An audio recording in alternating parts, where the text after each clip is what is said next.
Hi, friends. This is Bamboo Love coming to you again with another A thought. And the A thought for today is going to be You are a queen, find your throne, and take your rightful place.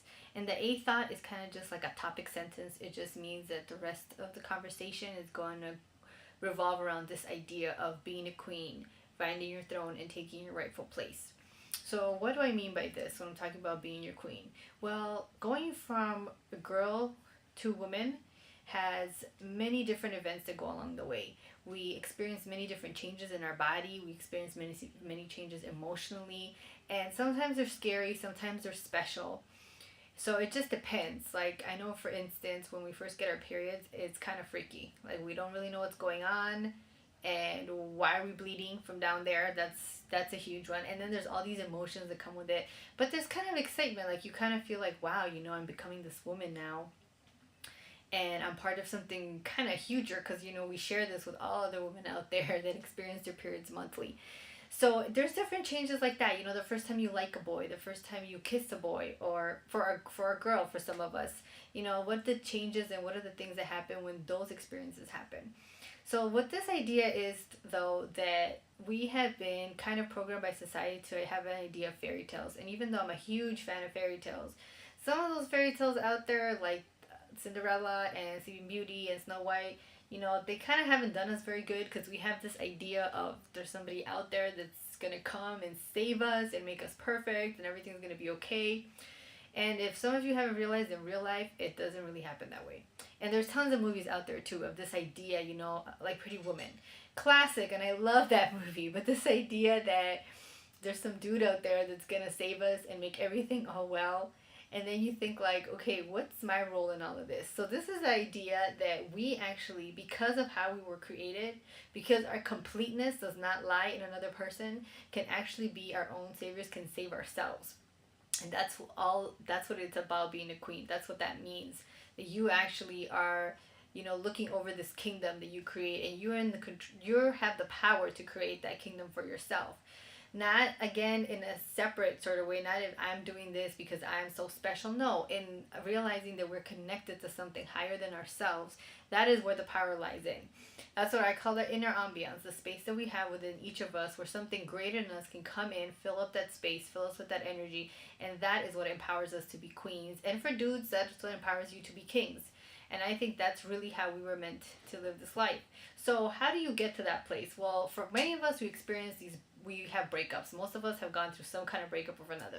So I'm going to speak for myself now. I went through one of the many breakups I had in my life. Was Didn't feel the greatest at the time, and I think it was probably the most significant breakup I had just because of what kind of happened or what came of that. And I had dated this one guy for a long time, on and off. There was kind of like that drama involved where we weren't together, but everybody thought we were together. And then finally he moved away. He decided he wanted to go somewhere else to go to school far away, like literally the other side of the world. And called me one day and decided to break up with me. And I was living in this small little town. At that point, everybody I knew had left. And that summer was the beginning of the journey for me, where I was like broken. I was probably slightly depressed. I didn't know what to do with myself. And I came to realize that ever since I was like about 17, 18, I'd been continuously getting into relationships with one person right after the other, trying to find something in those people that completed me. So instead of taking time to find me for me, I was kind of I defined myself based on what these other people think. And it was always through these romantic relationships that I found that I tried to find myself or be happy. And at this point in my life, I was a little older, and I looked back and I thought, man, ever since I've been 17, I haven't been single, quote unquote. I haven't been doing my own thing. I don't even know what my own thing is, because I've always been looking for happiness in these external resources that obviously weren't getting me anywhere. And as soon as they were taken from me, like this relationship, I didn't know what to do with myself. So at that point that I realized, you know what, I'm gonna go to what I know best. And I decided, for me, I had grown up in a particular religion, so I decided to use those practices that I had learned in that religion to kind of find my way back. And eventually in my journey, I evolved past those practices and kind of started to do my own thing completely. But that's where it started. It started in this realization that in the outside, in these outside relationships, I couldn't find happiness. I was looking for this boy to make me happy. And every time this boy broke my heart, I was left with, okay, well, what do I do now? So, of course, there's nothing wrong with finding trying to find someone to share your life with. But the idea that there's somebody out there that's going to complete us, and it always reminds me of the Jerry Maguire line. And I love Tom Cruise and Renee Zellweger, but that line, I mean, I don't say bullshit, but that's what that line is. Because there's no such thing as someone out there looking to complete us. We need to be complete ourselves. And I was actually just on Twitter, and Dr. Dwayne Dyer he had a tweet that said, you know, if two people become one person when they're together, and I'm paraphrasing, you know, then you have a half a person, because basically what he's saying is two people that are looking to complete themselves don't actually make anything complete. They actually just end up making a half, because ultimately you need to realize that you are complete on your own in order to bring completeness into a relationship, and that relationship is the relationship that's going to be successful. So I became my search back when I realized that I needed to learn how to love myself. And love myself because, again, I was this queen. I was this creature created in this absolute, powerful, limitless, and eternal state if I wanted to tap into that. And Mary Williamson writes about this, and I'm going to quote her, and she writes, "But the queen is eternal. She cannot die. She cannot be tortured. She can be tortured, but she cannot die." So it talks about how the queen is so powerful. So these women, as we know through history, have gone through so many different times where, you know, they've burned women because they had these intuitive powers, and we call them witches.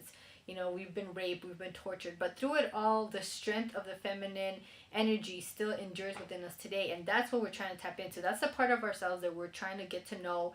That's the part that we want to love and embrace, so that we can become this queen, that we want to climb those stairs of that tower. We want to use love as our sword, and we want to just cut through those branches of the past, of the drama, of the heartache, and get up to the tower and wake ourselves up and be like, hey, wake up. You know, it's time to be reborn. It's time to live a new life. You no longer need to depend on these external sources like a boy or a relationship or whatever it is to make you happy. You realize that if you connect to this divine power, you find happiness within yourself through that power. And that's really what it means to be a queen. You'll realize that you're never lacking. That in this moment, you are good enough. You have everything that you need because you have that power. And then one of the reasons why we believe in this special person is because of the ego. And I've talked about this before, this metaphysical force that allows us to believe that we're separate from everything else, that we don't have this oneness, that we actually do have if we all believe we came from this one being, higher being, God, the universe, whatever you want to call it. You know, the ego tells us, no, you're not, you're separate. You know, that's why we get scared. That's why we think that people are saying things about us, and what are people going to think, because we don't see each of us as a oneness, as connected. And that's why we look in a way for happiness in somebody else, but really we don't understand that once we have it within ourselves, it's a oneness that we share with everybody. So great people that have talked about this. Mary Williamson talks about it great in her book, A Return to Love, A Reflection in A Course in Miracles. And a cool girl that is not as newer than Mary Williamson, I guess you can say, it's kind of our generation, that's what I mean by newer, is Gabrielle Bernstein. And let me quote her in this cool little book she has. This is what it looks like. And the cover is cool, and everything about it is cool. But she talks about, when you idolize a romantic partner, you turn them into your only source of happiness. Without them, you feel incomplete. And this is a nightmare. And that's exactly what happens. And there's this episode actually in Sex and the City, which of course they don't talk about it in the sense of this divine force and this eternal being. But Samantha has this great line. They're talking about soulmates. It's the fourth season, the first episode. And Carrie's turning 35, and she's talking about, you know, she's alone, and she hates herself for saying that she's alone, and she wants to share her birthday with a guy, but she does. And Samantha says Charlotte is talking about soulmates and how we all have these soulmates. And they go to this party where it's all about this couple who found each other soulmates, and they write on the invitation, you know, two souls, one thought, or something like that. And the girls are kind of making fun of it. And then in the coffee shop, later on in the episode, Samantha talks about, like, when you have this idea of soulmates, you know, it makes the difference between, she calls them the assholes and the holy grail. Like, to differentiate them becomes a lot more difficult because you have this concept of one special person. So because you've set up this ideal concept of what this person's going to look like, then it puts all these expectations, all this pressure for you to find that person. And until you find that person, you feel like you're not going to be happy. And I think they decide at that point that they're going to be each other's soulmates. which, like I said, even though they don't apply this concept of a greater being, the powerful thing about that is that you can find romance in your friendships, and girlfriends are absolutely great for that.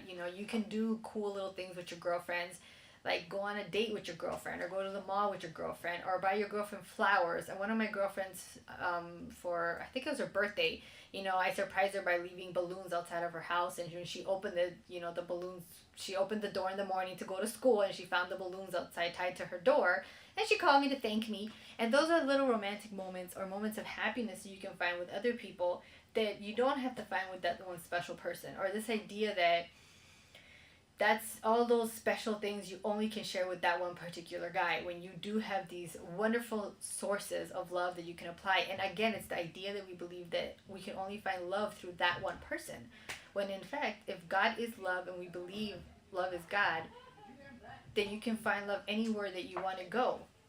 So another thing I wanted to read was,